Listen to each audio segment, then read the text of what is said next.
Footy and Frothies, Daggy and Barney are back with you to discuss round 20 of the National Rugby League.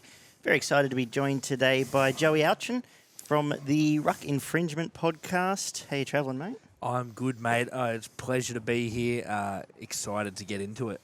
Beautiful. Give us a quick background, first of all. We may as well get the plugs out of the way early before we're all slurring. Tell us about the show. Yeah, so we're the Ruck Infringement podcast, all things NRL, bit of AFL, bit of cricket, mainly NRL because don't really care about the other ones. But yeah, we talk a bit of banter, have a bit of fun, bit of spending your money, losing all our multis, and yeah. Wouldn't know what that's like, but yeah. And where do we find you? Obviously, Spotify. Jump on Spotify, Apple Podcasts, Google Podcasts, wherever you get your podcasts, really. Yeah, and rugbyleaguemerch.com. Rugbyleaguemerch.com. Type in the Ruck Infringement podcast. You'll find hoodies, shirts, stubby holders, mugs, beanies, a lot. You can also stop by the Footy and Frothies shop and pick up a hat on the way out as well, or a stein, and support us. The proceeds of all of that go back to the Man in League Foundation. Scotty doing a great job there. So thanks for his support over the last couple of years. Let's get into some news. Well, I just had a question before we go too far into it. But so Ruck Infringement, right? So whose ruck is getting infringed and who's the main infringer? Well, mine at the moment, I'm a Rooster supporter, so my ruck's getting infringed every week, mate, and the boys are fucking giving it to me, I tell you. That's cute. Any background in the footy? Did you play as a kid, or where'd your love for league come from? Yeah, so 2002 grand final, first game I watched. Roosters Warriors, obviously. Roosters won. We all know it quite well. Freddie with the head gash. My pop was a Roosters fan. It wasn't really. My parents weren't into footy. They didn't like the game. My pop used to go over there on a Friday night, watch it with him. Loved that game. Fell in love with the game, and then just started studying it. Played for a little bit, all school teams and everything like that. Played lock forward. Just a big bopper that loved the game and the world game, as they say. Oh, he's muted himself. Mistake. Well done. And your favourite players? Well, more modern era. Anthony Minicello, for me. Just epitomised what a fullback was. Hardly ever in trouble off the field. Freddie Fittler, can't go past him. I mean, won't give my words about him as coach at the moment for New South Wales, but as a Rooster player, loved him, and Craig Fitzgibbon as well. It's a pretty good list. And you may as well give us your quick thoughts on the state of the club at the moment. Where do we start? Where do you go? Where have they gone wrong? Ever since Sam Walker's been booted and now injured, the clubs have just seemed to lost their mojo a bit. Joey Manu, to me, wasn't a 5'8", doesn't have a kicking game. As much as I love him, he's a centre fullback. Playing him there, all the pressure was on Keary for those weeks. Manu was just a running 5'8". Victor needs to tone it down a bit. Jared, say what you want about Jared, but, he's tried the lead. There's not much he can do at 34 years of age. Teddy, uncharacteristically quiet this season. I don't think any of us are very used to that. I don't know whether he's just carrying the weight of the team or...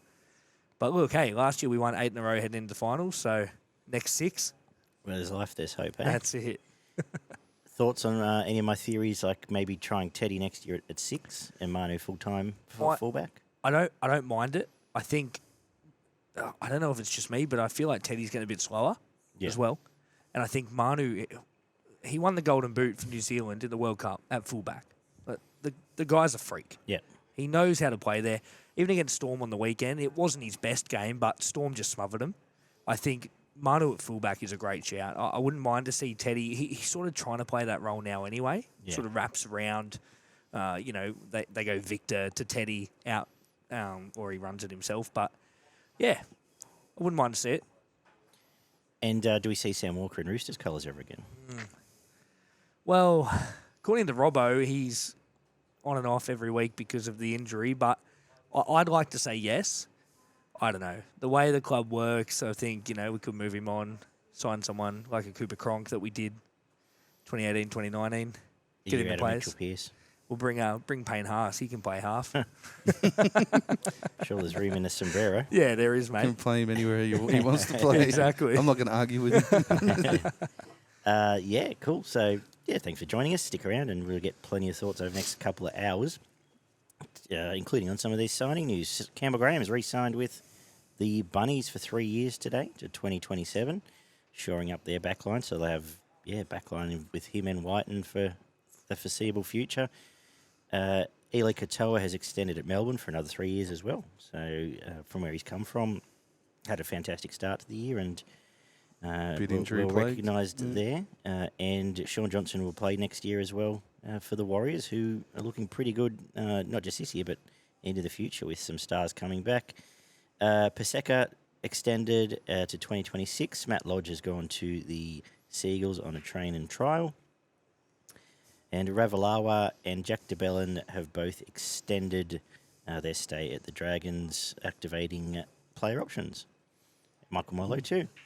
That's about it. Apart from Broncos have extended Tristan Saylor and Lockie Fitzgibbon's off to Warrington Wolves next year from Newcastle. I'm sure he'll have a pretty good impact over there. Actually, thoughts on any of that, boys?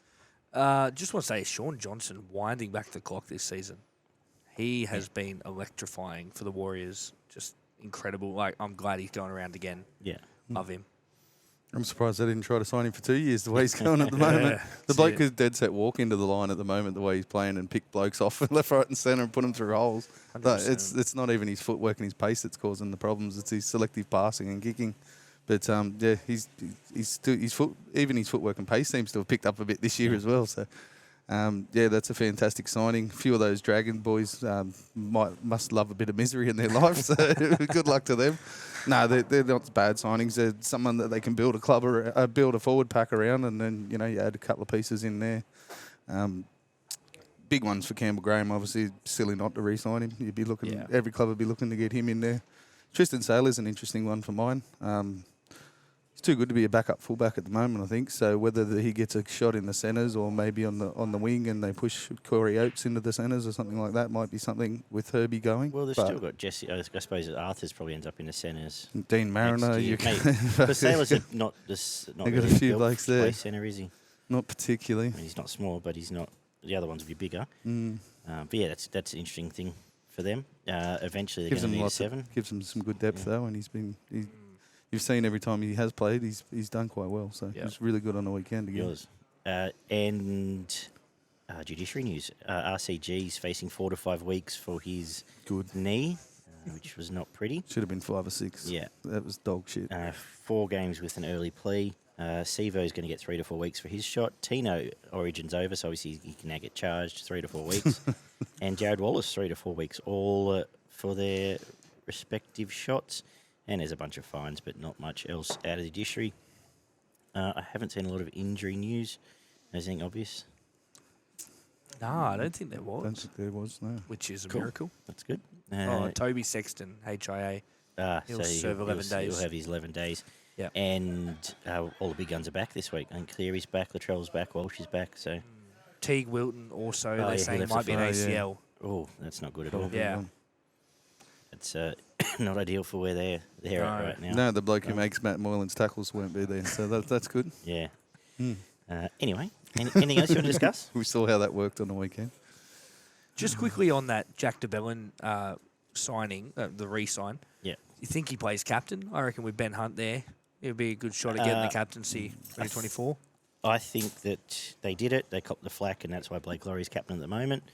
Does he deserve to be? Yes. Will he be? Probably not. Yeah. No on the Dragons. Social thing, yeah. I think Laurie's got it for now. Yeah. We'll see who's still there next year. Yeah, interesting. But, as I said, given he did it, he filled in and did a pretty good job and has been their best player this year. Oh, by far. Apart from Ben Hunt when Ben Hunt was on. But, yeah. The times Ben Hunt consistently churning out 40 and 50 tackles since he's come back from injuries. He's been one of their blokes you could say has been having a go every week. Yeah. There's not many that go with him. But anything else? Speaking of having a go every week, 34-18, the Knights beat the Tigers. Actually, I wasn't going to talk about this game. I was going to stand in the corner for a bit, but I'll join you later. But 3 days, 4 days has let me recover slightly. They had to go for a bit. They had to go, but you may as well tell us stats, then I'll vent. But yeah, 7 tries to 3 out of 7 conversions, played 3 out of 3 for the Tigers. 80% completion, played 63%. 386 plus running metres and 145 plus post-contact metres for Newcastle. 10 line breaks to 3, 47 tackle busts for Newcastle, 24 for the Tigers. 6 offloads to 7, 3 forced dropouts to 1. 290 tackles made by Newcastle, 349 made by the Tigers. 10 errors to 15, 5 penalties to 8. A ruck infringement against both sides and a sin bin for Newcastle. Supercoach points, Ponga with 137, Young with 109, Marzu with 102, and then 2 other Newcastle players before you got down to Jerome Buller on 79. This team, like, I get physical migraines watching this team play. They just are something else. And not just, it's just everything that goes with it, like the bounce of the ball, the bunker reviewing everything the Tigers do 57 times, and then Leo Thompson just bowls 2 markers out of the way and they don't even double check Saifiti's try. It's just moment after moment, but ultimately they are some of the dumbest fucks this side of Fucksville. In that, like, every time they wrestled momentum back in this game, probably 4 or 5 occasions, and then on most occasions, within a tackle, they'll drop the ball or throw something forward or not play the ball properly or kick it out in the full. And it was just, and then without fail, Newcastle marched upfield and scored. They stripped the edges embarrassingly. Like, Kapoa, I think, has to be accepted. He's not a first-grade winger now. I'm not saying he's not a first-grade player, but he's definitely not a winger. Well, he played in the second row earlier this year as well. But decent enough. He did it right. He did a pretty good job through there. And the ability of Hastings and Ponga to pull both edges apart was just on show here, and by and large put them to shame. But from a Tigers point of view, there was I thought Papi Bateman would do his usual selves. Papi probably had, again, he's put together a real good month. He was actually. brilliant in this game. He was great. I thought Appy was phenomenal for the minutes he was on the field. And obviously Buller is a superstar. He's currently on 120k at the Tigers, and if they don't have a contract for 700 in front of him by the end of the year, there are bigger issues at the club, but they've got rocks in their heads. I just don't know. They signed him for 3 years, didn't they? Just before he made his debut. But you know what happens when they start. Oh, the next one, next year's got to be upgraded. Yeah. Definitely. What do you make of this, Barn? As you said, the Tigers looked pretty dominant for the first couple of sets. Went down there, somehow managed to find a knock-on and a no-try for the Tigers, and then immediately within 2 sets at 6, the Newcastle are back down on the Tigers line, and as you said, just stripped them down that left-hand edge. I don't know how many times that happened in this game. It seemed every time Tigers would have a good set, they'd make 3 or 4 good tackles, have Newcastle in their own end, and then Bradman Best or Marzu would just go bolting down that left-hand side of the field again to get back down to the Tigers in there. It was dominated in the next 20 minutes after Newcastle sort of went bang-bang there to start the game, was dominated in the middle, which was unusual for the Tigers. I don't think I've seen them pushed around like they were for that 20-minute period in the first half. And then some of the ways they just, like, Newcastle wingers were just cruising to the line, jogging and not getting touched by the time they were putting the ball down in the corners, which, as you said, must be horrible to see. There's a bit of bad luck too, like that kick across field where the ball bobbled around everywhere, bounced in front of everyone. Tigers managed to get a touch on it, and then Newcastle score. Like, that really swings the momentum when that kind of stuff hits you as well. And that was at a point of the game where you were close enough to do something. It's 2 weeks in a row now where something like that's happened, and it's just gone the other way, and then that's been the intersection. Yeah. Hetherington decided to go slap a bloke. He got sin bin for slapping. Seriously, mate. If you're one of the hard men of the NRL and you get put in a bin for slapping someone, you may as well whack him in a couple of weeks. He slapped Tungo a few weeks ago as well in the Penrith game. Jeez. The one for mine was the one where Ponga was running the outline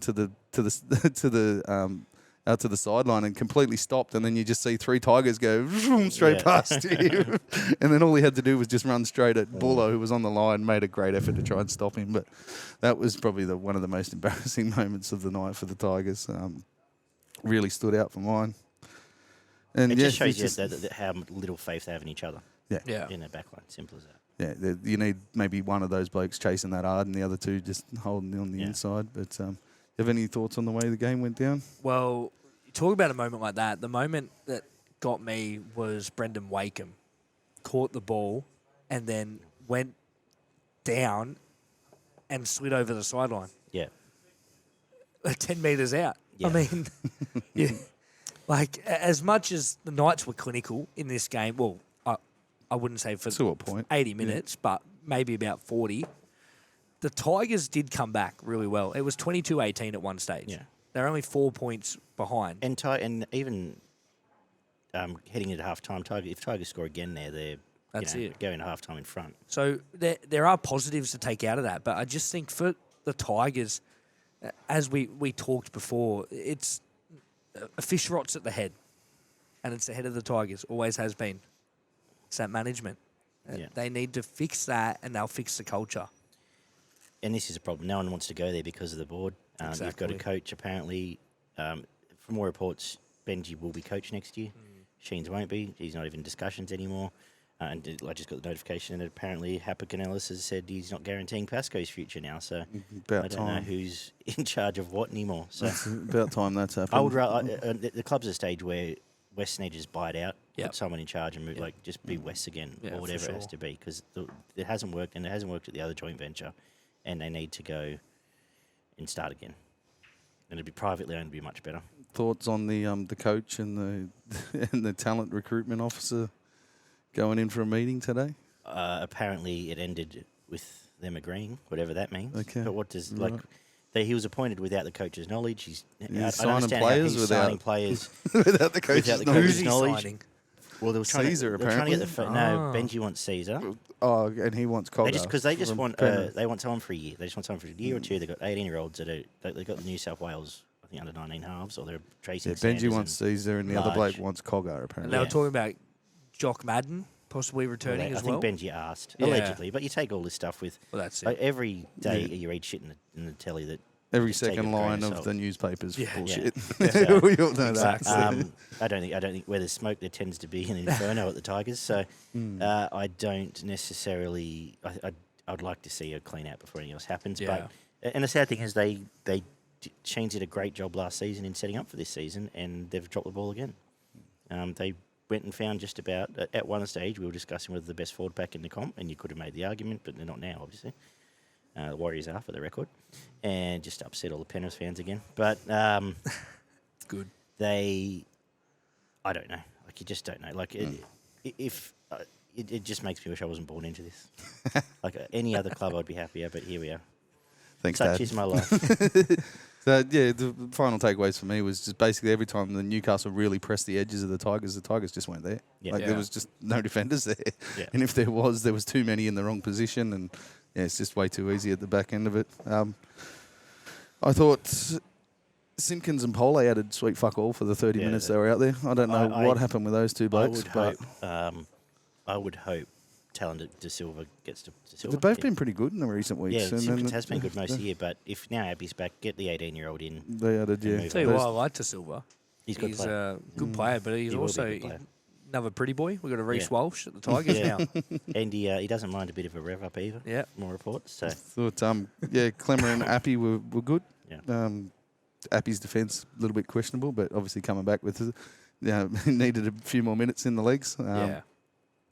Look, he created so much time and space around the Ruck Appy, and he just does it naturally. And I wish I had a better team. He's just really good at drawing players in, but Yeah. not getting them to fully commit. Yeah. Which and elusively fast too, elusively quick. Yeah. I thought Wakeham was okay. Bateman and Papali were fantastic. They were the yeah. Tigers' best two players by, well, not the best two, but the two best forwards, and Jerome Buller was probably their best player on the field. He's just, every time he gets in and around the ball, something's happening. Yeah. It's just crazy. He's going to be close to Rookie of the Year this year, I reckon. Dream. Yeah, I I'm would pretty sure he'll suggest get it. Dream the dream. Yeah. I think it's. I was asked the other day, and I think it's a 2-horse race, him and Preston. Yeah. And I would, well, whether I'm biased or not, I think Buller's done more explosive stuff. Preston gets through his Can't give mountain it to a work, forward, and, mate. It's got to be a fullback. Yeah, Preston's the less flashy but more reliable option, I suppose. I mean, that's not by any way suggesting Buller's not reliable, by the I way. thought the Newcastle bench added nothing really either in this one. They didn't really do anything when they came onto the field. They probably are a detriment to their side, to be honest. Elliott, Fitzgibbon, and Crossland were good. Crossland's really making a good fist of being, a makeshift hooker at the moment, and that's in that Frizzell was squad. fantastic in this game too. He was damaging on that edge. Re-signed for the Knights too. Yeah. Yep. Yeah, Young and Frizzell and Marzu, the next three that I was going to mention, they had massive games. And Ponga was just the man who put the points on at the end of the day. So he gets all the plaudits as the guy who sets up the tries generally does. So I would love to see, if only the Tigers could find someone like Jackson Hastings to get them around the field. Yeah, maybe. Imagine if they had him. Imagine. And imagine if you wanted to just stay at the club and make it better. Anyway, I reckon his last month has been really good. Didn't get forced out of the club. Yeah. I reckon his last month has been really good, Hastings. I think Ponga, he's a great foil for a superstar. Like, he just gets Ponga where he needs to be, into the space he needs, and makes him look better. And I think that's his strength. And I think he's really found himself as a proper 7 in this last sort of month since Ponga's come back. And since Ponga's moved the fullback, Well, he's just gone back to where he was. He is killing it at the moment. 100th game as well in this game, and just put him to the sword. I don't know what it all means. I suppose it's a win for Newcastle. They'll be in around the 10th, 11th, 12th. And they're 10th, about I think. I don't think we take much else out of it. I guess you only give 3 to Ponga. 2 to Buller. And then I had 1 for Marzu or Frizzell. I was going to give it to Frizzell. What are your thoughts? Yeah, I'd have to agree. Cool. They were the best by Beautiful. far. Friday night, we saw as my computer just decides to freeze. Dogs that one was 24, Friday. Broncos 44. No, that was Thursday. Yeah. Oh, it was Friday. It was Friday because Origin. Origin was Wednesday. Saturday kicked off shit. at 3 That's o'clock right. with 44 to 24. Brisbane Broncos in control for a large portion of this. Surprisingly large portion given how much of their forward back they were missing. But they're pretty good here, Barn. Stats. Yeah, we had 4 tries to 8. 4 out of 4 conversions, played 6 out of 8. 80% completion, played 84%. 82 plus post-contact metres for Brisbane. 4 line breaks to 7. 38 tackle busts, played 29, which was a stat that stood out. 14 offloads to 11. 2 forced dropouts to 1. 369 tackles, played 276 for Brisbane. 9 errors to 6. A ruck infringement against both teams. And a sin bin for Cobbo doing a Tino. It's actually the knee, I think, that's knocked him out. But anyway, 4 penalties to 6.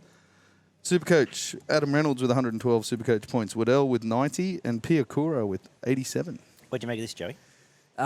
Good game. I actually thought the Dogs were good that first 20 minutes. I was really impressed, with the Dogs. I thought, it's going to ruin the tips already. First game on a Saturday. But Broncos just showing their class that second half. I mean, Toby Sexton going off. I thought he was really good in his first game last week against the Bunnies. He started all right here too. Yeah. And then obviously HIA, you can't avoid that. So, but unlucky for the Dogs. I think Piakura actually really impressed with for the Broncos. Sort of has that job security too. He's probably not going to lose that spot while Ricky's out. So I think he holds it for a while. But thought he was good. He had that really good game earlier in the year too, where he had that. He's got that footwork through the line. First couple of games he of can the hold year. and offload, and I like what I see there. And he was my AE in this week's Supercoach show. I liked him even more.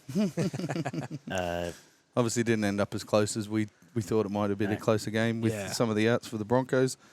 But that really it was really only the last 20 minutes where the Broncos blew them away with some of that razzle-dazzle shit they were putting on at the back end of this game. Chip kicks and balls just bouncing perfectly for blokes to score points in the corners. But I thought the first 30 minutes was pretty strong, back and forth. They were sort of really ripping into each other, these starting packs. But as you find with most of these teams, once you get into that bench rotation, it falls away, and it falls away massively. And for the Bulldogs, just a bit like the Newcastle bench, they went backwards when they brought their reserves on here, and Brisbane stepped up again. Like, they really put the pressure on. They knew. I'm pretty sure that that was their game plan to really ratchet up the pressure once their starting pack came off, and that's when they just started ripping holes through the middle of the Bulldogs, and it was surprisingly the middle as well where it started. Obviously finished out on the outside edges, but they really cracked them through the middle. And some of the spacing from the Bulldogs, you could run 3 and 4 blokes through some of those holes that, that were open out wide. Like, you had the winger on the wing, and then there was 10 metres between the centre and then the halves, and you get that kind of spacing out wide, you're never going to stop blokes when they're running directly at those holes. So.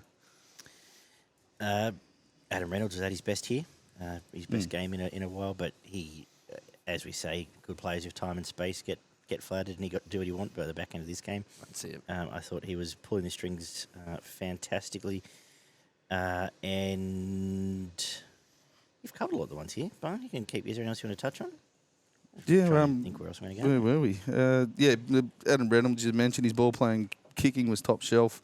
I thought King and Topine were pretty good for the Bulldogs in the middle of the field. They did. Avarillo is someone that just, still for mine, he doesn't really feel like a fullback, but he just seems to be a bloke who can break tackles and someone that you need in your side. I think he probably is a 14. What I've been saying for 3 years and 4 years now. Yeah, he's a 14 that you can plug into the centres somewhere maybe and fullback and different things like that. But yeah, it's very interesting where he's going to do the Dolphins because they've got Nicarima now. They've got Herbie going there. 7,000 centres. Yeah. And I don't know if Milford will still be there, but it's a big battle for the 14 spot there. Yeah. Mahoney was very good again with Avarillo. He must be getting pretty disappointed being there. Reed Marnie, no, seriously.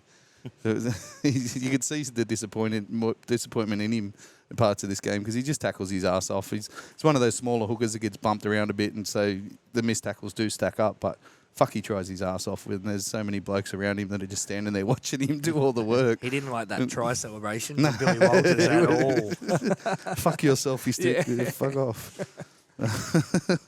Kiraz, Preston and Waddell, they were probably the three best for the Dogs. I thought they were fantastic. Kiraz up again, 200 metres. Fuck, he loves the hard work. He just, for a little bloke, he just loves steaming at the big guys and trying to put them on their ass.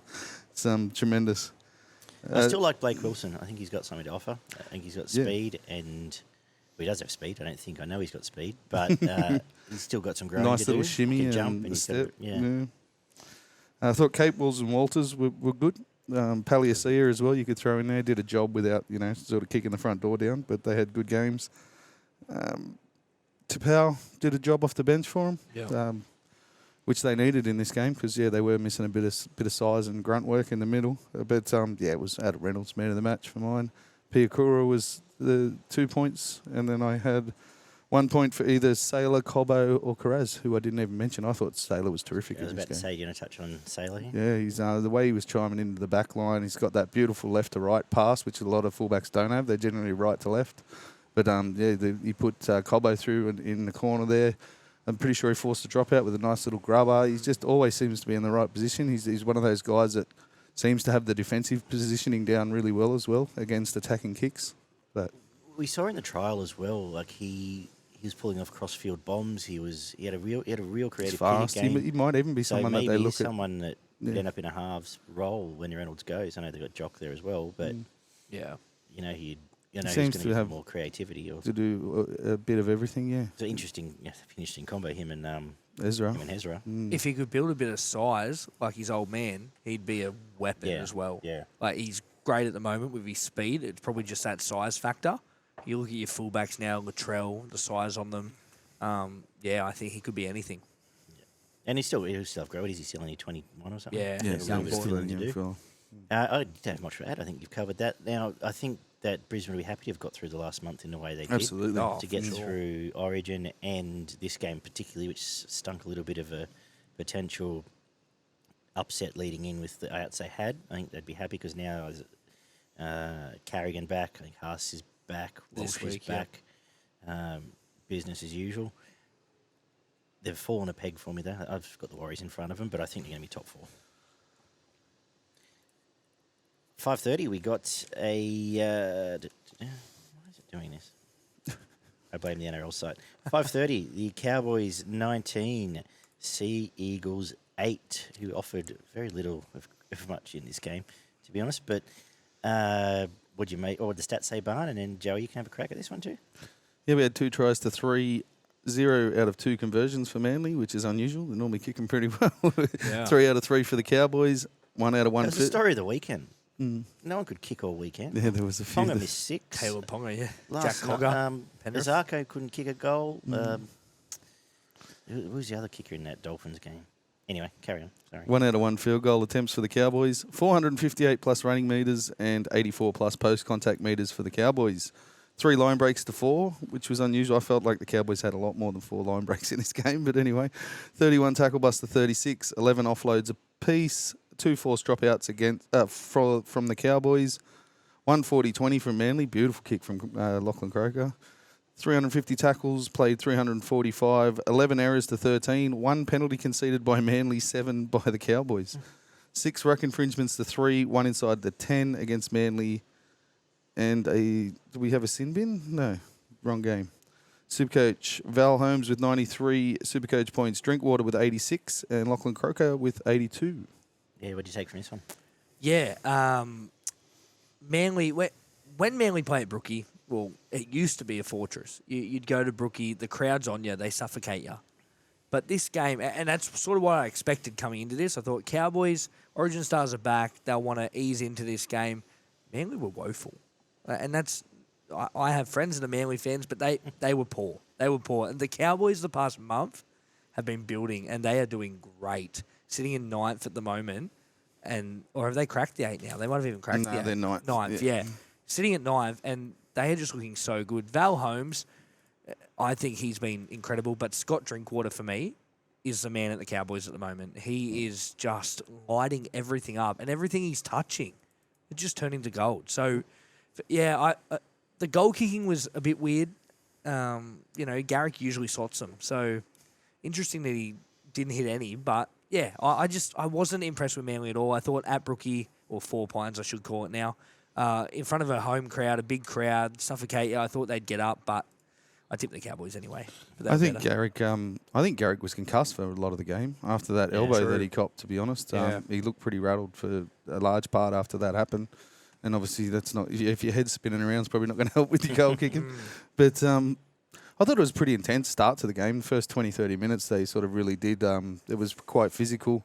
And it was pretty scrappy early, which sort of lent to the scores staying lower than what they should have. Both teams making quite a few errors. It's a constant theme with Manly. They get beaten up in the forwards pretty much every week. Yeah. They did try hard in this game, but there was still a few blokes out there that really probably should be playing reserve grade and giving the young blokes a go. The Cowboys, by the end of the game, were absolutely eating them through the middle of the field, which just led to DCE trying to kick him out of trouble again, like he does week after week. He sort of turns it around sometimes, but he couldn't get him out of this predicament they put themselves in. It really came down to a couple of really good individual efforts from Val Holmes to begin it all, and break through out in the centres there, put Cotter away to score under the post, and Drinkwater's little show and go, and then dance and run and score in next to the post. And it's probably 2 real individual moments that got the Cowboys away with this game more so than the Cowboys being ultra dominant, because both teams, I thought the Cowboys were down a bit from where I've seen them recently, probably a bit of origin fatigue and the likes. But you sort of, I don't know if take for granted is the right word, but you forget that they have 6 or 7 origin players. Yeah, absolutely. They're all backing up. So. Once they got out to, I think it was 12-4 or 12-8, I expected them to really put on some points, but they just sort of cruised through and got through by the back end of the game. But for mine it was those individual efforts from those 2 guys, and they've been brilliant for the last month. They've been a big part of 6 weeks of why the Cowboys have started their turnaround. Like in attack, they're as good as anybody in the comp when they're on. Fast, and I've always said about them, they're an energy team, and they're getting a bit of that energy back. Yeah, and now they've got the size back as well. It's all coming together. And execution-wise, when Drinkwater is on, like he executes as well as any half. Oh yeah, in the absolutely. Picking his men out there. And he plays more of a 6 role than anything right. really. Yeah. He does chime into the back line every now and then and provide a bit of a support play, but he actually digs into the line and plays as someone trying to set up the men on the outside, not a catch and pass sort of sweep type play that you see most of the fullbacks sort of jump on these days. So. The guy we haven't mentioned I thought was really good, Luciano Leilua. He was brilliant. Thought Leilua was really good as well. I think he got himself a meat pie as well, but he had a really good game. He's been, when I talk about his size, he's been the key to that. He's been instrumental in. Well, me and Daggy both, first game back, we went, he's short of a jog, but he's going to be massive for this team. And last 3-4 weeks, he's really ripped in, and he's probably been their best forward week in, week out. Sure. And the last couple of weeks. Start getting some Ks into his legs too, which can only help. Their whole back 5 ran more than 150 metres. So wow, that is pretty impressive, including, Drinkwater 200, Val 200, Valamo for 240. So pretty impressive field goal from the Chad. 35 out on the 45 degree sort of angle out there, right on half time. He hit that well. Hit that as well as I think anything he's ever hit before. I thought Parker, Schuster, and Olakawatu were, good. They weren't fantastic, but they did their job at least.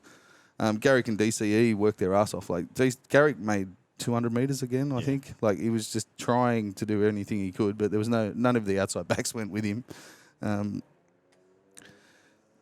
DCE kicked his ass off, tried to get him out of trouble, but just couldn't do it. And Jake Trbojevic and Crocker were awesome. Like between them was 108 tackles, I think, between those two, maybe 110.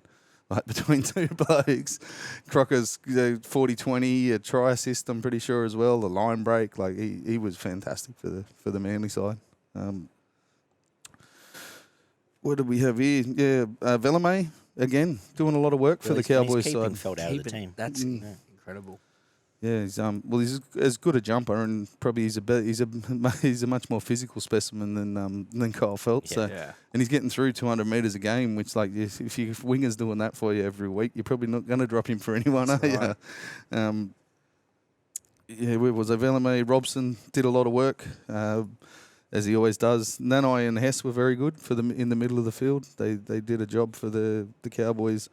We mentioned Val and Drinkwater; they were amazing. But and just to top on what you said with Luciano, I think it was 150 odd metres. There was up near 8 to 10 tackle busts. There was 30 odd tackles as well. Like he was tremendous for the Cowboys. Yeah.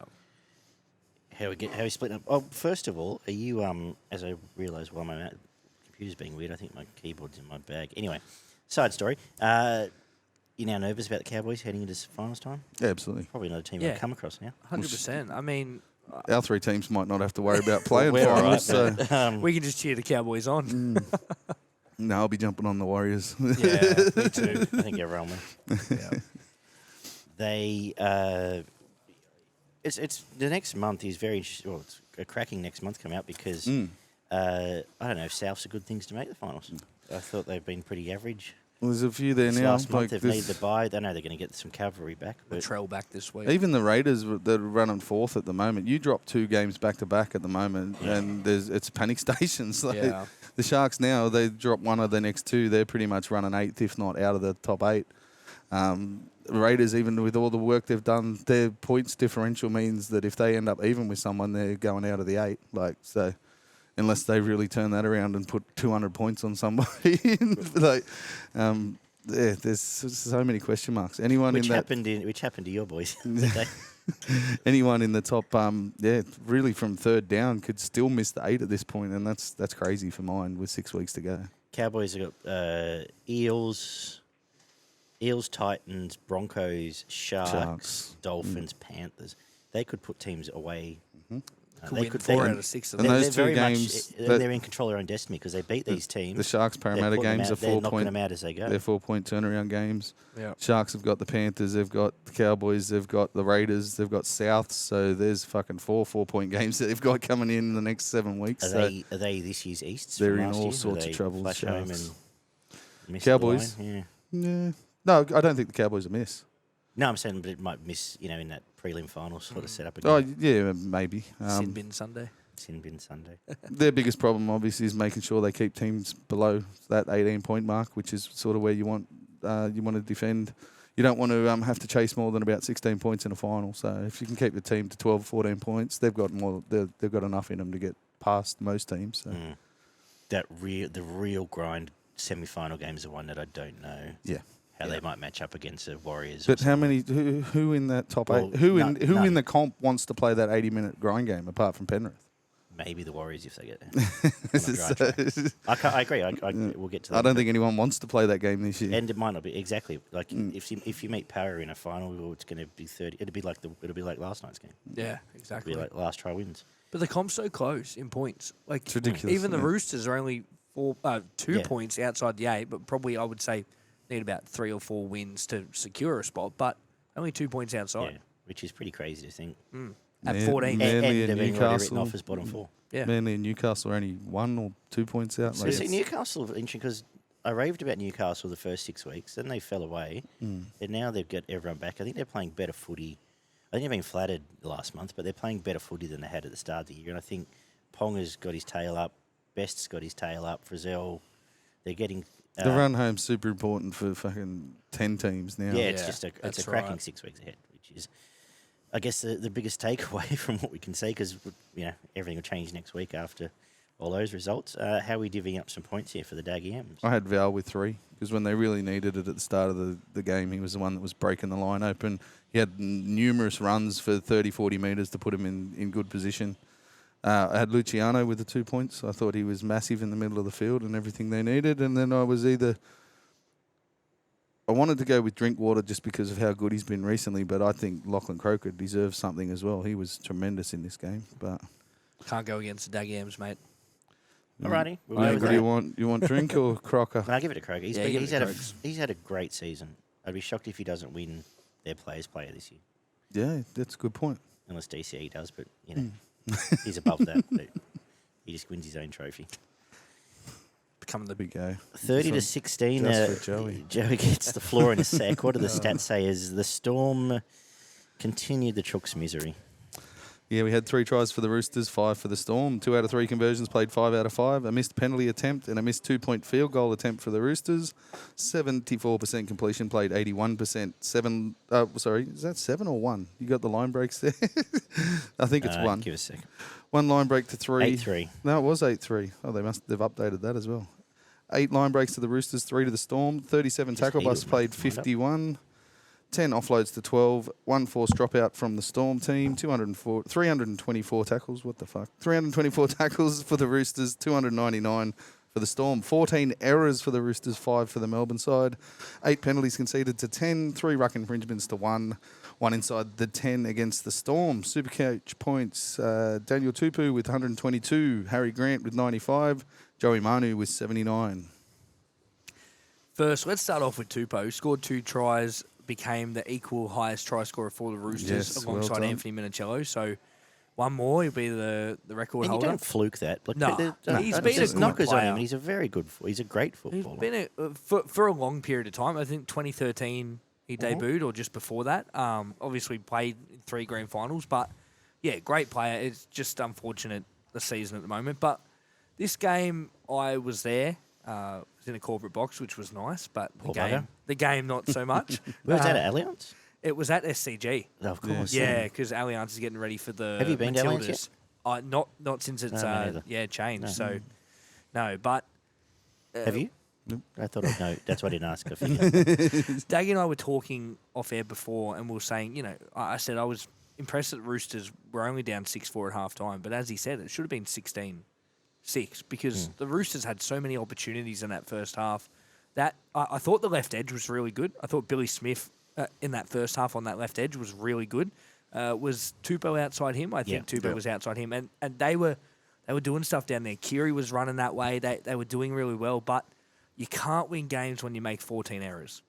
14-5, I think you said. That's like you can't win a game with 14 errors. Yeah. Melbourne just know how to get it done. They made 5 errors. They controlled the game. Harry Grant and Munster, I thought Harry Grant was good.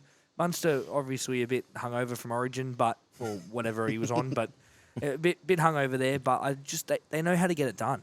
Thought Nelson was really good in the second row too. He's been good since moving there.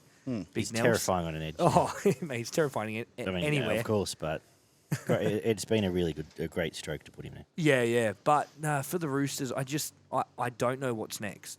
As much as I want to say we'll win our next 6 in a row like we did last year, I just can't see it. And I think it's time to admit defeat. But what is it? Is it just because they go out and sign these players when they're at the top of the hill and the only way, is down a hill? Well, Brendan Smith to me is not a hooker. He's already back to being a bench hooker exactly, now, so, but I think 14 is where he should have started. I've been really impressed with Jake Turpin. I thought Turpin's been really good this year for the Roosters. His tackling, especially, I think it was the Penrith game, made 68 tackles. Yep. No run meters, but 68 tackles, which is a monster effort. I think the highest was 72, Elijah Taylor, a couple of years back. Mm-hmm. But that's the first problem, is we signed a player to play hooker who's not a hooker. So I think they just didn't pick where... And And then the whole movement of Manu to 5'8", Sualihi into the centres, I didn't like it. Sualihi has turned off. I think he's just thinking about rugby union, as sad as it is. I just think his head's there now going... I'd be surprised if he's there next year. I'm the same. They can free up whatever it is, $550. Free up a bit of cash, throw Haas in the centres. But, yeah, it's just... I'm on this Payne Haas thing. Yeah. I think we'll get him. He's going to re-sign with Brisbane for like an extra $200K because anytime anyone's ever linked, and you watch linked with the Bulldogs, the Tigers, it's so they can get a pay rise where they look at. We just saw it confirmed again with Frizzell during the week. Hey, we'll just offer Tino a pub, mate. We'll get him easy. Shares in a pub. But yeah, mate, I just the cohesion's not there at the moment. I don't know what it is. Sandon Smith, I thought's been. I was getting your thoughts on him. Been impressed with him. He's Central Coast boy, so love him. But just Sam Walker did nothing wrong. Yeah, I think they really pulled the wrong rein there. They did. I think if anyone was going to benefit from a couple of weeks in reserve grade, it would have been Keary. And then you can just bounce him back into the team a couple of weeks later. Obviously, the injury doesn't help. No. Who knows what's going on there because it seems to have been, dragged out a long way now. But I think there was obviously a bit more to it. I think there was maybe some issues between the coach and the young fella there that led to that. But I really thought that Walker was probably going better at the time than what Keary was, and would have been my thoughts to bounce Keary down for a couple of weeks and then bring him back up, which I think would have given him more of a kick in the arse than it would have for Walker. Yeah, I got to agree. Yeah. The worst part was that when they moved Manu to 5'8", they won that first game because that was Anzac Day, and they beat the Dragons by a point, and so then it worked. Looking back, that was good, wasn't it? Yeah. It works, so let's keep it. But it just, as I was saying off air, again, like Manu doesn't have a kicking game. So everything was on Keary. And as much as I love Keary, he's one head knock probably off medically retiring. So he doesn't need any more pressure on him already. Yeah. So I think, as you said, it wouldn't have been too bad him spending some time in reserve grade. Walker, those cutout balls he's got, mate, he is a talent. Walker is a talent. I'd love to see like in a dreamland, Benji make him a project and get him to the Tigers. Imagine. And get him He's got a very, going. very good short kicking game, a nice running game as well. So, there's definitely some things there that can be worked on. He's definitely someone that should be playing first grade for sure for mine. But it's concerning that so many of these Robbo plans either have changed projects or aren't working. And I have always sort of been a slight knock on Victor Radley as a link man. He's now on an edge. I don't think he's in as a link player in the class of Yeos and Carrigans, and now he's on an edge. I think it probably suits him if they can. Brown's been doing a better job as that link 100%, man, and that's why he's got the spot. Couple of weeks, and maybe just Victor running wild with a bit more space, running at some, being a lunatic, taking on some centres and other back rowers. Maybe that'll freshen him up and be good for him. But I always thought Brandon Smith was a hooker. Happy to be, proven wrong, obviously with what's happened this year, but. I thought he was going to be a tremendous benefit for the Roosters coming in to play hooker, which hasn't proved the case. I thought this was one of the Roosters' better performances for the year, to be honest. They were good in that first sort of half an hour, and they were putting it to Melbourne. They created quite a few opportunities on the edges, but the Storm's scramble was really strong, committed, continual, and they shut the Roosters down a couple of times early in this game, which I think sort of had the Roosters drop their head a little bit. By the end of this game, the middle of the ruck was completely owned by the Storm. Yeah. The likes of King and Liero were just punching holes through the middle of the field, and you chuck in Naz on the back of that. They were causing all sorts of problems in the middle of the field, which just let Harry get out and just be that constant pest that he is. Like, you ever notice when he's really up and going, he's 2 and 3 times in a set, he's going out and he's darting. He'll take one himself. He'll go out and he'll laugh at someone and throw a short ball to the bloke next to him who runs through a hole, and he just gets in their face and annoys the shit out of the opposition. Caused a whole heap of problems in the middle of the ruck, and they cashed in on the edges. Like, to be honest, there was really only the Jerome Hughes try that was probably done off the back of something good that the Storm did. The rest of it was kicks to the corners with Coates jumping over the top of people. Like, it's a skill, don't get me wrong. Yeah. It's part of the game, but it wasn't like they were bamboozling the Roosters and completely unlocking their defence. They were just kicking to a point, and Coates had another night out. He's been really good recently.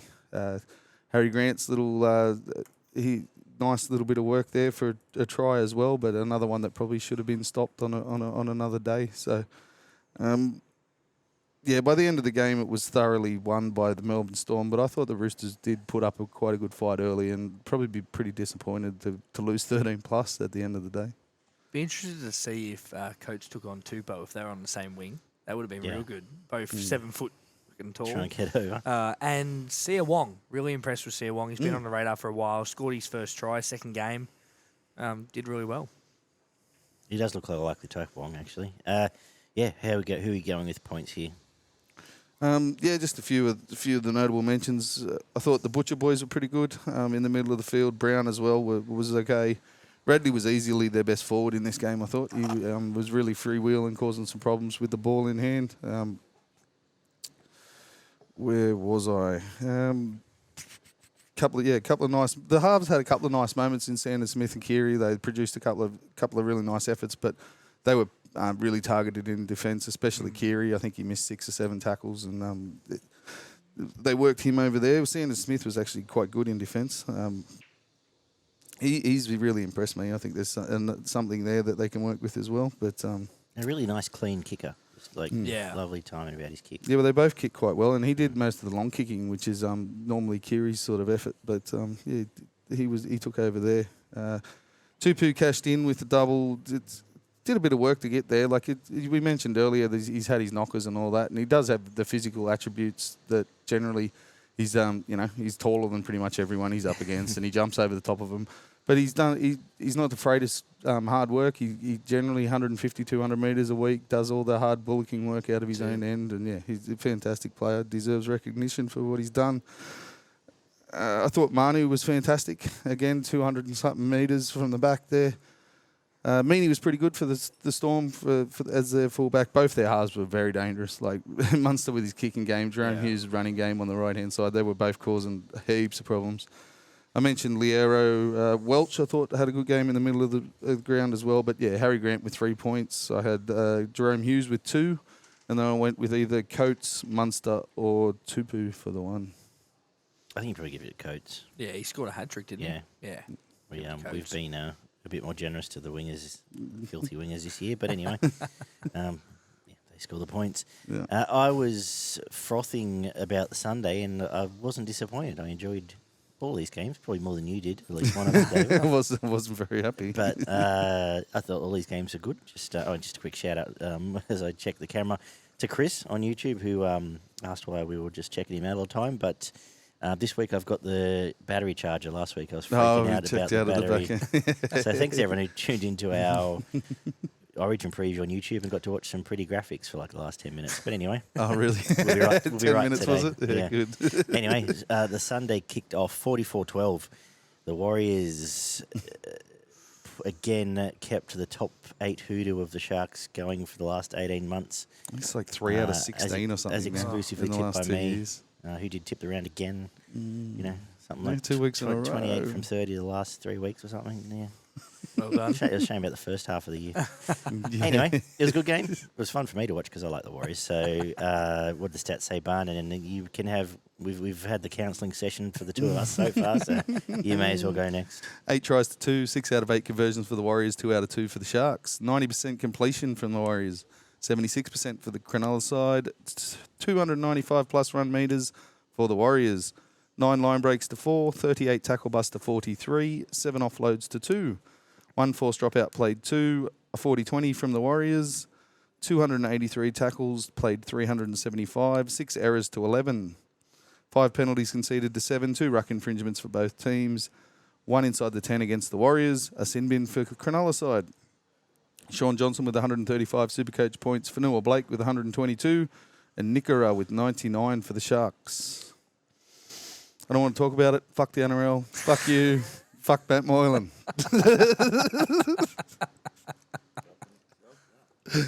Welcome to my life, David. Sharks were decent for 10 or 15 minutes, and that's about all I want to say.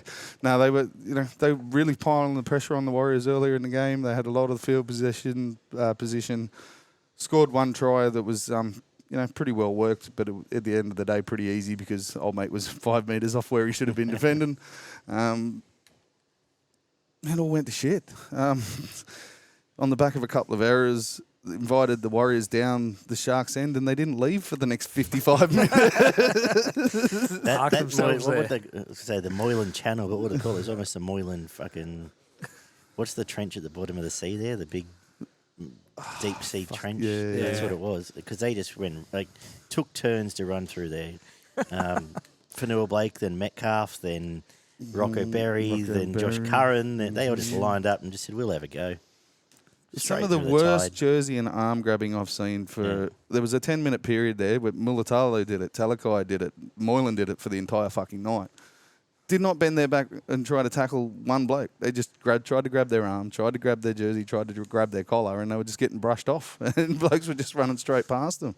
By the end, Talakai was completely head-fucked. He was just running out trying to get to the fullback so that the ball didn't get out past him. Yeah. And then Moylan's posted on the inside with poor old man Wade Graham trying to make his tackles for him. And between the two of them, couldn't make a tackle to save their fucking life. With the Warriors, just as you mentioned, lining up. One of the nicer plays of the night was where they went double man either side of Moylan, and Sean Johnson's just like, which one are you going to tackle? You're going to try and tackle him? Okay, bang. Fucking try. See you later. He had it on an absolute string again. He was just floating across. He'd dip into the line a little bit, get him to move up, and then just float across and wait for his runners. Like they've got that timing with their runners now. Like that line that Nakora hits for the Sharks, there was 2 and 3 blokes doing that for the Warriors in this game, and it was all around Moylan and Talakai. And between the two of them, I think they missed 12, 14 tackles between those 4 blokes those 3 guys in that one position. I reckon Graham probably missed 2 more than they credited him for. Moylan would have missed 12 or 14, but they only give him 6 for some reason. I don't know what happened there. I'd like to see his ineffective tackles. 6 and 1 apparently. Yeah, bullshit. Talakai 5 missed. Rudolph 3-3. Bullshit. Graham 3 and 1.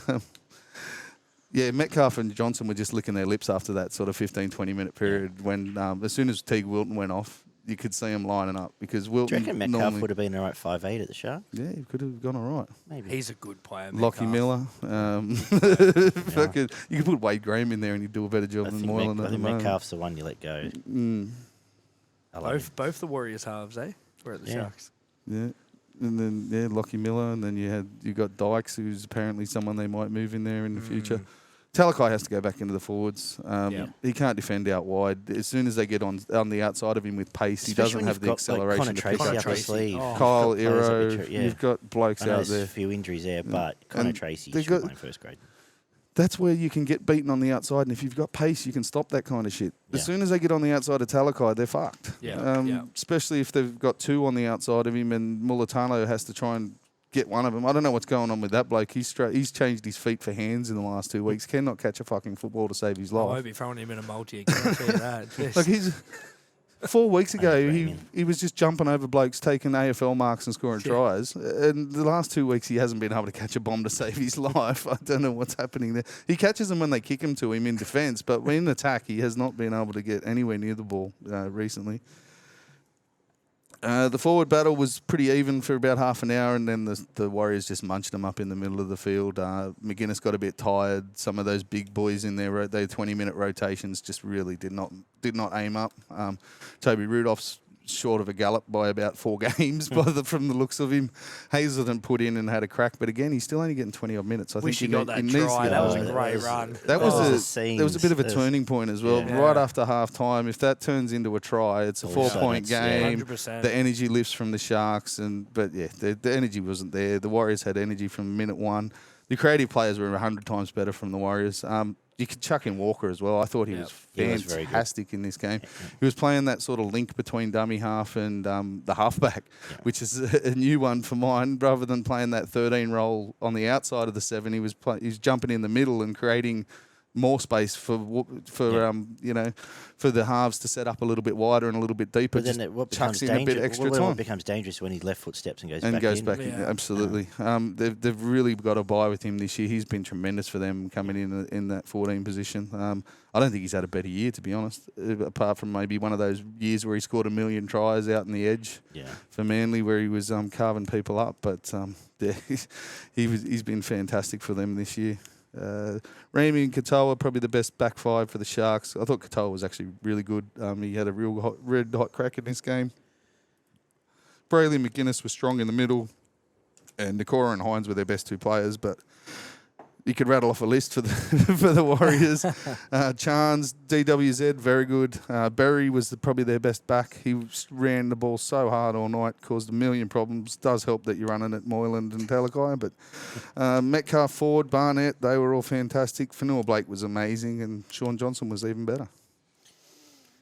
Yeah, just want to touch on Dallin Mateni-Zelezniak. What a season. Yeah. I cannot get over how well he is going. This is a guy that came from the Doggies and hardly did a thing. Yeah. And is now just killing it. It's that mullet, mate. I tell you, But it's that's the the mullet. thing. He was good at Penrith in patches. And he had a couple of good games with Dogs, but they just didn't get him the ball. Yeah, exactly. But he is just setting it alight at the Warriors. I mean, off the back of a team that's going great. But a lot of those tries, he's doing a lot of work. Heaps of work. Heaps of work. Some of those positions he gets in, I wish I could do that. Exactly. I'm sure your missus probably does as well. Yeah, she does.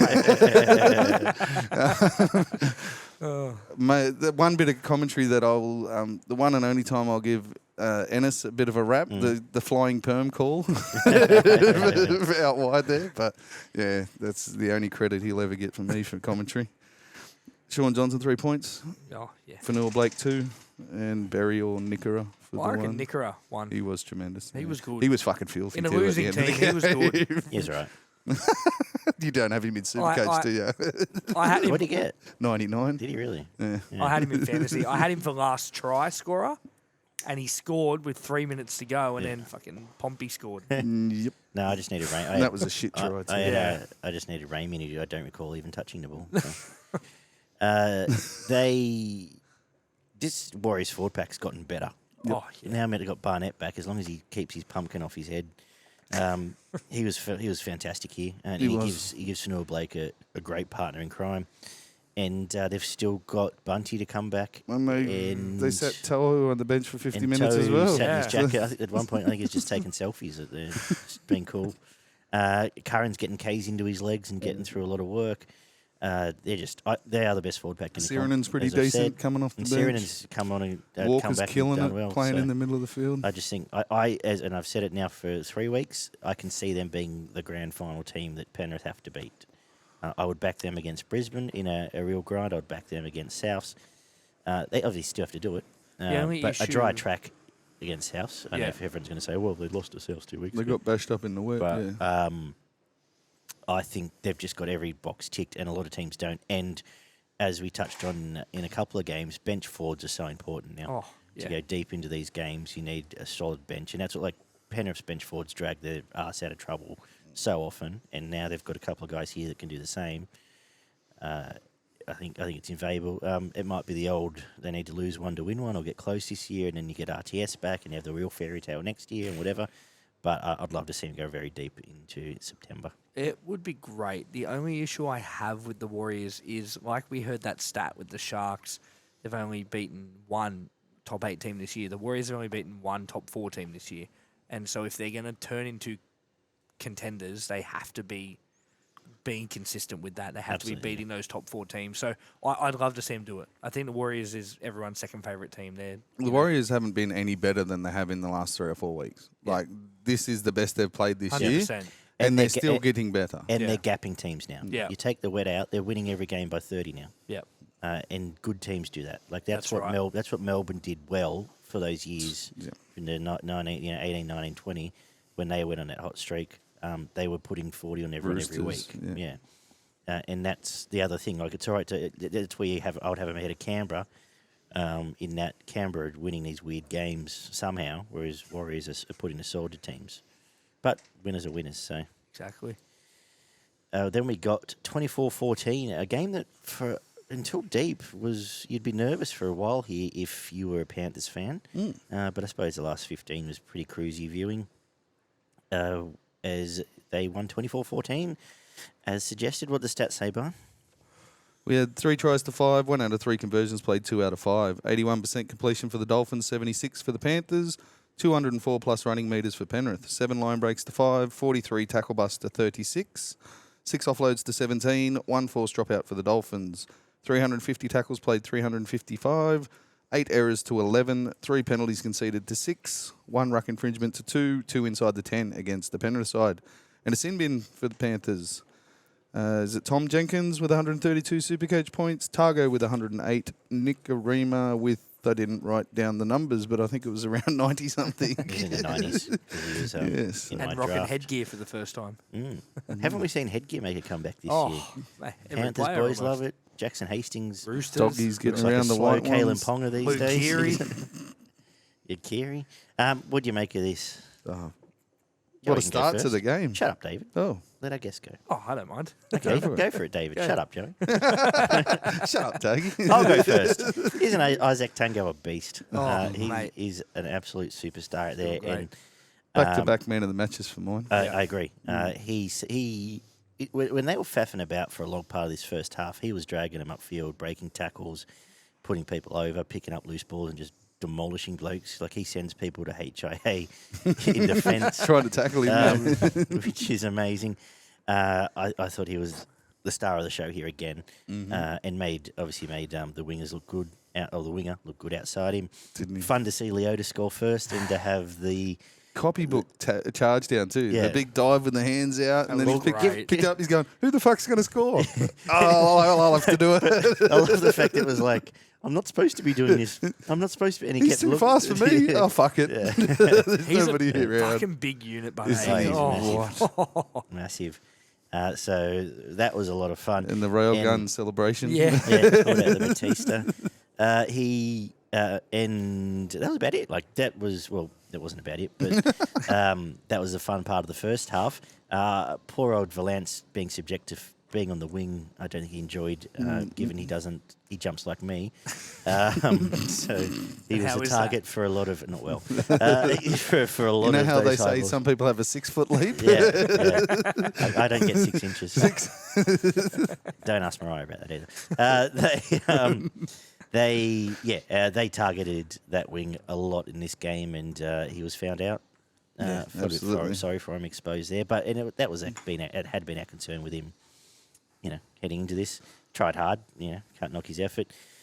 Cogger's kicking game was fantastic again, apart from when he wasn't on the field. Luai did a whole bunch of nothing again. Left foot, inside ball. It did produce the try assist for I one of the thought he Tango was ones. pretty good in this game. Oh, he did. He I know luaied you've got very your well. knocks on him. No, he luaied. No, I shouldn't say it. He wasn't bad, but he luaied very well. I He did. don't like the inside step.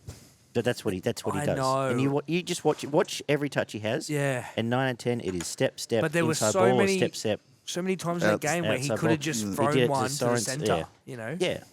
Like, Anyway, good player. the Did saddest well. thing is he's going to end up at the Tigers on like 1.2. He's been spoiled a bit for the last 2 years in mine with that inside step with having Kickow on his outside. 100%. It was always his go to try and he goes narrow to Kickow, has Nick Kickow right on his left shoulder and steps back, which brings the defence in, just opens half a hole for Kickow. And Sorensen tries very hard, but gets put in some shit But he's- situations a lot. People be shouting at me. Edwards is fine. I think his last 6 weeks probably played himself out of an Origin. Fuck, squad, he's a didn't he? tough motherfucker. But he Why, kept digging why and was going. Edwards not goal kicking? Yeah, I know. That one from the sideline, is there anything the kid can't do? Some of the finest toe punting we've seen this side of out. He nailed it. Nick Arima, very good again. I thought he was Hammer fantastic. is hard not to like. Oh, yeah. Playing very well. He got burned a couple of times in this one. On the Yeah, stood outside. up well. Yeah. You saw his marking. And Lemuelu, who's been one of yours for a long time, Barn, had another great game and incredible solo effort to Nice little back grubber himself to and- grab her for himself, That follow was a through, good and try. He's pick up clean. he's really stripped down and become a really physical menace on that left hand side there for the Dolphin side. He gets through plenty of work. He's a really good ball runner. He's a bit of a swerve and a step to him as well. So yeah, He's moved Kenny Bromwich improved. to front row. That's Yeah. how good he's going. He's improved immensely. I mean, Yeah. Dolphins were pretty good for a good chunk of this game and probably on top, I reckon, for the middle. But Yeah. Penrith are just the best in the combat weathering the storm and coming through the other side, and they did it again here. I thought all the Dolphins forwards were quite good because they probably outplayed them for big chunks here. Nick Arima just popping and- up everywhere, yeah. causing all sorts of problems. And then Penrith just do what they've done for 3 years. That's Yeah. why they're a chance of winning 3 back-to-back comps. They just buckle down. Everyone gets into their systems. They defend areas rather than players. They pick their positions and their spacing is always consistent. They chase so well. Once the ball gets past that mark, they all go. It's not one and two blokes, which leaves holes on the inside. They all shuffle to one side. They just get up and back so quick in defence. Like they've taken time off the offence by meeting them 5 metres rather than 7 metres. You know what I mean? So there's a couple of metres every tackle, and then they claw their way back and they just drag the team down, drag them out into those waters and drown them at the end of the game. That's it. They just stick on so hard and consistently just graft and work together, and they just do it for longer than anyone else. This was one of Fisher's best games this year, especially the back end. He had some great runs to close out. And Hosking is just a great person to have up your sleeve when you got to rest some blokes. He was got through less work than I thought, actually, looking at stats, but was very good at what he did, same as Eisenhuth. But again, you'd take a lot out of this game because now you've got your superstars coming back, and like Brisbane, you'd say that's a tick for what they've done because they've dropped this game in years gone by. Yep. And yeah, I agree. They're the team to beat. They'd probably win the comp again, but they've gotten through Origin so well. Yeah. Considering the outs that they've had and players backing up and all the rest of that kind of stuff. Yeah, you mentioned pretty much everyone here that I haven't. I thought Eisenhuth was very good, which is one you didn't mention for the Penrith side. Sorensen was terrific. Jenkins had a great performance, which came directly off the back of Isaac Targo. Aiken, another one you didn't mention. I think he's been brilliant for the Dolphins this year. Yep. For a bloke that they were playing back row at times and then back out, he's obviously an out-and-out centre. He goes really good out there, but someone that you can throw in the middle and is happy to do the tough stuff if needed. Kafusi had a decent game. Young Harrison Graham was good out of dummy half. 50 tackles too. Yeah, it was great. Really good. Put in a really good shift for him in there. And I think he was on the bench for about 15, 20 minutes as well. So 50 tackles in 50-odd minutes. He's definitely done his work there. But yeah, Targo for mine, man of the match. Back-to-back games, 3 points for him. I had Nicarima with 2 for the Dolphins. And then I had a list of either Lemuelu, Luai or Jenkins. We're not going to get Luai past there, so Jenkins or give it to Luai. Give it to Luai. I like Lemuelu with his Lemuelu was great, his actually. Try. But give it to him. Penrith did win, so I'll give it to him. I do agree Lemuelu was pretty close. We'll give it to Lemuelu then. All right, we will then. Final game of the round. Final game. What a game. I don't know about that. Yeah, we finished off with some rugby league chaos. 25-24, the Eels over the Titans. Old ice in his veins. Mitch Moses nailing a conversion, then the field goal. And Tanner, well, he's a bit defrosted in this game. What did the stats say? That was a pretty special conversion, actually, with the game on the line like it was. 4 out of 4 tries, 3 out of 4 conversions, played 2 out of 4 for the Titans. 1 out of 1 penalty attempts, played 2 out of 2 for the Titans. 1 out of 1 field goal attempts, and 0 out of 2 for the Titans. 79% completion, played 75%. 107 plus running metres for Parramatta, 85 plus post-contact metres. 4 line breaks, played 9 for the Titans. 35 tackle busts, played 32. 14 offloads to 6.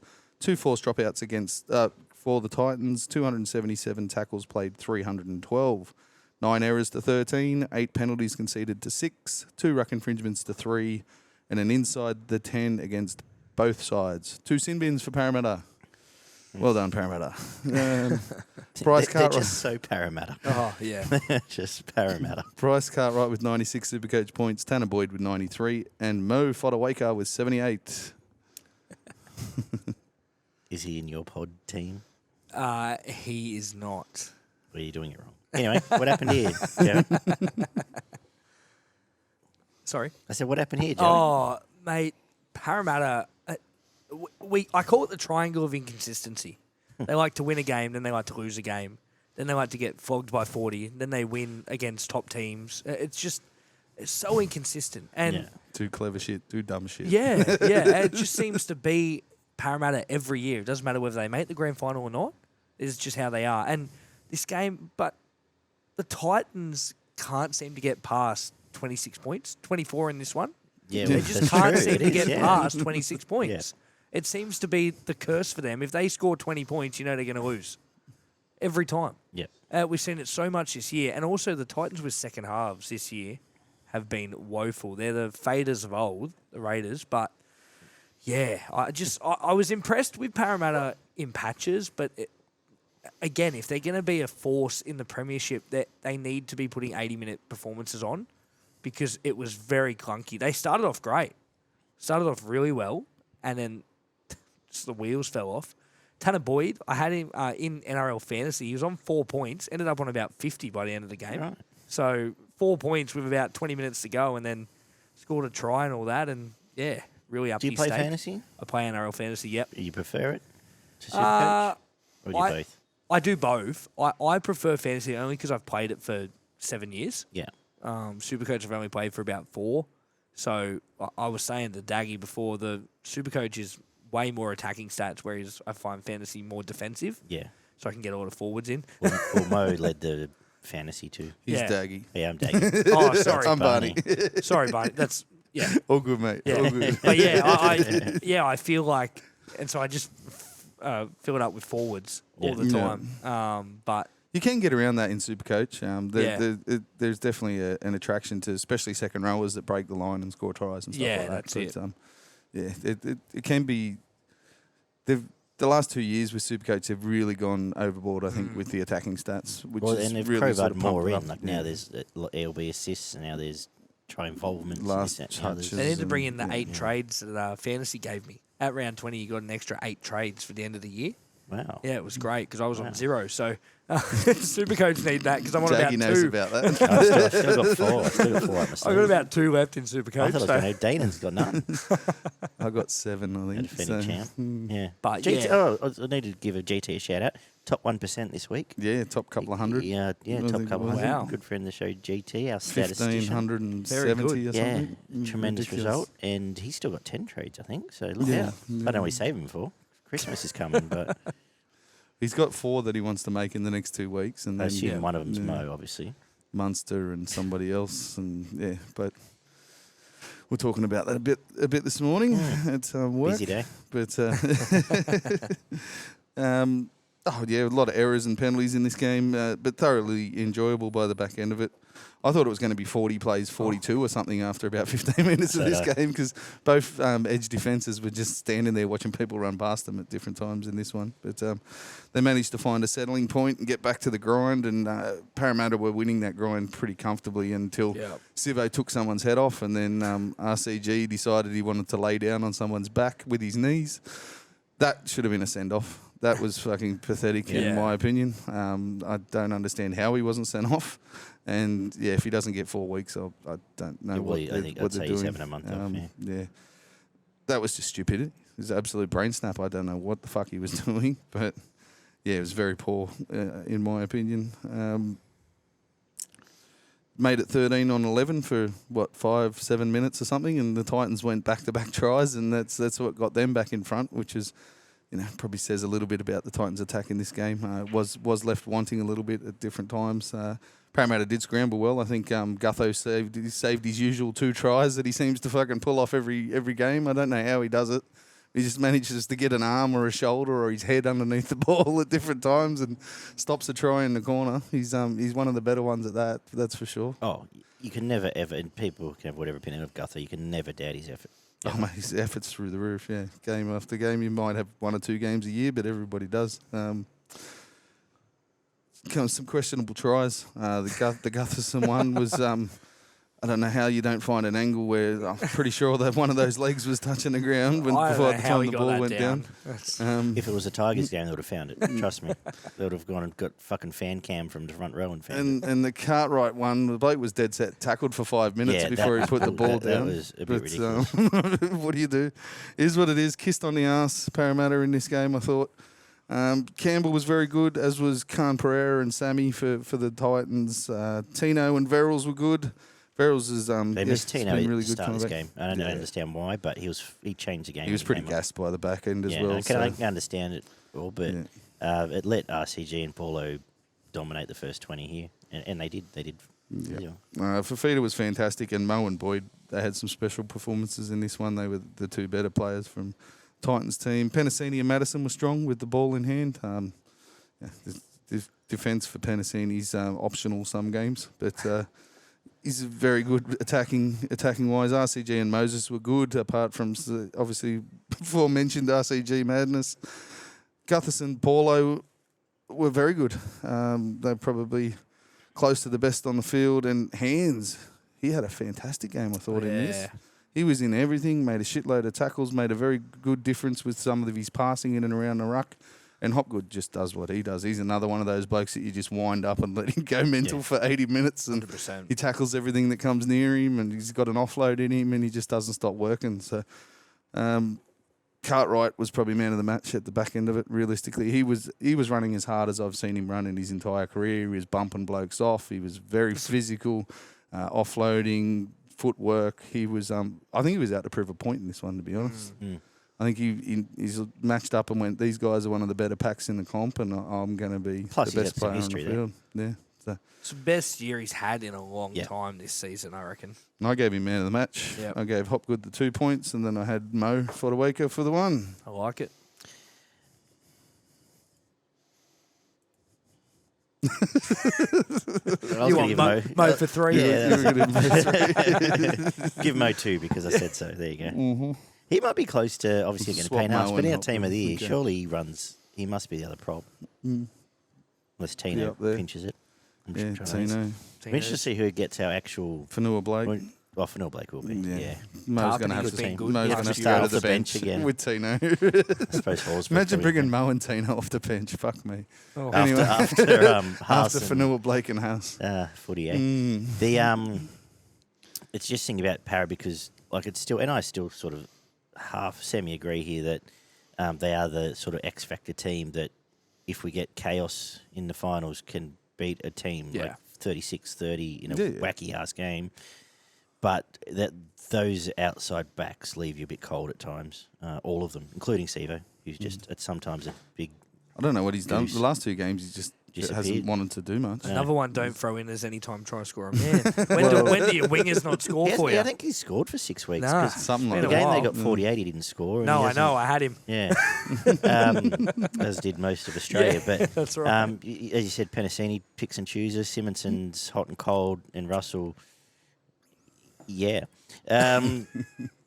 Philip Samuel's pretty good here in attack on the other side of that, but that's my big concern is that I could see if a team like the Warriors plays clinically as they did the other day, they just tear them apart. If they find a weakness and just focus on it. But if it falls into like a weird Souths game where it's tit for tat, you can see them going the other way. So they're just like when you talk about dark horses or X factors, they're just the one that they might miss the 8, but I'm just looking now at their drawing. Depending on how consistent they want to be,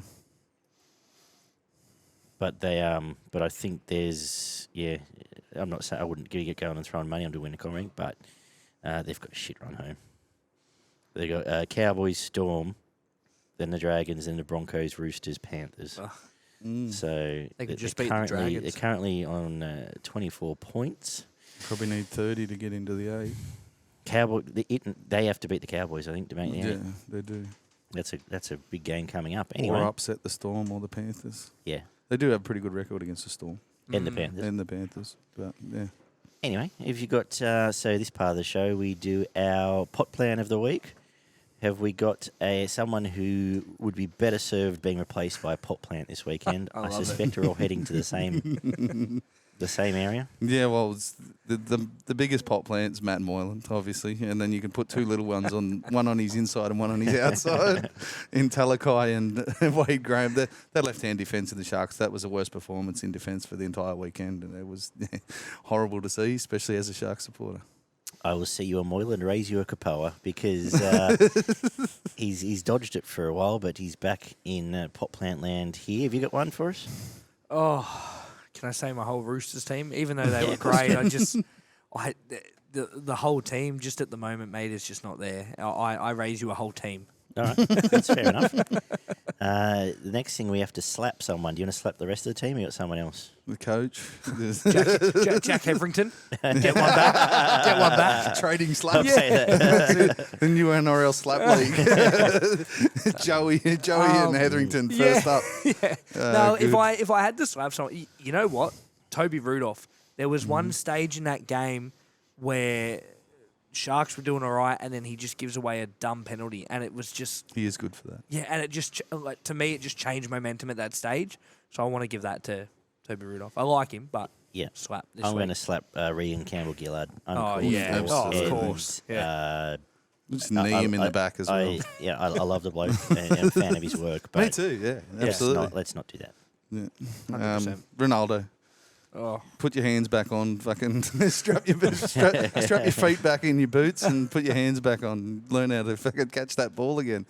The slap basically is what we go out of the way to say, look, this performance is unusual and we fucking don't like it, and we're going to slap him about to get him back in, get him back into shape. So, have you got a salute? We'll finish up with a good one. Someone you want to salute this weekend? Or do you ever think about it while I ask Barney? Yeah, I think. Well, mine's the cracking centres. 2 men of the match performance out of 2 of the better centres in the competition running around at the moment is Isaac Targo and Valentine Holmes. They were tremendous for their teams, and I think both teams probably struggled to win without them. So. Yeah, look, I'm actually going to give it to Dream the Dream. Bula. I thought in a losing side, really good. Couple of tries, 2 tries there for him. Finished on 69 fantasy points, which was great. But yeah, just really good. I thought he was great. And considering what we've touched on with the Tigers, and we know how they've been over the past 12, 13, 15 years. Shine. Daggy was hoping you were going to say weeks then. But No. Definitely not weeks. But a bit of a shining light for that team. So, yeah, I'll give a salute to Dream the Dream. I'll just go with the obvious, and I'm going to salute the Warriors outside backs who put them to, well, and the forwards as well. And the halves. Yes. And the whole halves. team. But And the I coach. think we'll come in this thinking this was a top 4 playoff of sorts, and they put on a show. I loved it. Bonus salute. Well, especially actually Luke Metcalf, who now has had a real solid month and he's getting some confidence up. And on the run home, he could beat up some geeks and chuck really Dylan Walker in there too. I thought he had a take them massive apart. impact in this game. I hope they go deep into September, as I said, and I'm looking forward to seeing that because I need to cheer someone. That's it. Thank you. Thanks for joining us, Joey. Beautiful. Thank you for having me. Where do we Been a find pleasure, you mate. regularly again? You can jump on Spotify, Apple Podcasts, Google Podcasts, Amazon Music, or wherever else you get your podcasts from. And yeah, jump on Rugby League merch, type in the Ruck Infringement podcast and Footy and Frothies, and check us out. Beautiful. Thank you, David. We'll throw the link in the description this week and tags and all the rest of it. Yeah, So- we can do beautiful. that. We'll share it on our socials as well. How's the new family member going?